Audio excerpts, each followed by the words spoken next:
Listen, man.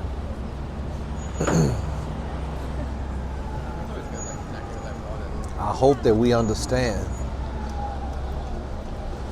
that as the world changes, our number one goal as a community our number one goal as a community right now should be economic independence. All of our resources, all of our efforts, all of our energy should be going to figure out how we're going to achieve economic independence. How are we going to close the racial wealth gap? How are we going to improve the economic viability and the economic circumstances of our community? The numbers are the numbers. We have an average net worth of less than $17,000. We have an average median income of less than $30,000. We spend over $1.5 trillion a year as consumers. And a dollar only lasts 30 seconds in our community. So right now we have no economic viability. We are just a pass-through for money. We're just a pass-through. We earn it. We've shown that we know how to earn money. We know how to make money. But we just a pass-through because it only stays in our community for 30 seconds and then it goes somewhere else. And so in order for us to achieve economic independence, we're going to have to slow down the velocity of the dollar. We're going to have to keep it in our communities longer. And that starts with two things. That starts with business ownership and entrepreneurship, and it starts with access and investment of capital. See, there's three requirements for an economy to work.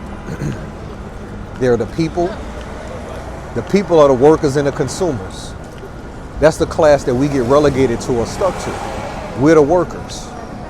The consumers make up 70% of the economy, but essentially they trade their time for money. As long as the only way that you earn is through working, you trade your time for money. And so you can't build wealth like that. You cannot become economically viable and independent like that.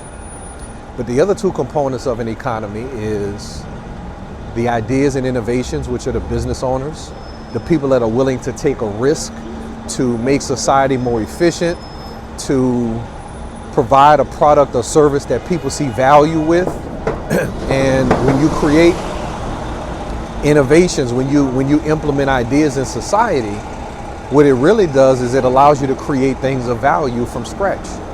If you come up with an idea and that idea becomes a business, you've created something that has value just out of your mind. And so that's one way to build wealth. The second way is access to and investment of capital. Compound interest. Access to capital allows us to take leverage, right? It's one thing to start a business with all of your savings. It's only so far you're gonna go. But if you're able to start a business with leverage, now you can put yourself in a position where you can scale. So we need access to capital. That's a difficult conversation because people borrow based on your lending and your credit worthiness. And so we need to talk about how to build our credit worthiness as a community and how we can do it as a group instead of trying to do things individually. But secondly, the investment of capital. I say this all the time. We pay for capitalism, but we don't participate in capitalism. We pay for capitalism with our buying habits, with our consumption, with our priorities. We pay for this capitalistic society, but we don't participate in it. We still invest money at the lowest rate. We still have low risk tolerance when it comes to financial assets. And so we miss out on economic growth. As long as we are consuming, the economy is continuing to grow. But if our capital is not being invested, we're not participating in that economic growth. And so a dollar remains a dollar, or a dollar becomes less than what it was yesterday because we're keeping it where it is. But the investment of capital allows us to take advantage of a growing economy, allows us to take advantage of compound interest, and allows our money to grow at a faster rate than we are spending it, or a faster rate than prices are increasing. And so if that's not our mindset, we'll never become economically independent. And so for us to take advantage of business ownership, for us to take advantage of investment of and access to capital, we first need to change the way that we think. We need to change the way that we think about resources, change the way that we think about money, change the way that we think about our community. Because a change in that then changes what we do every day.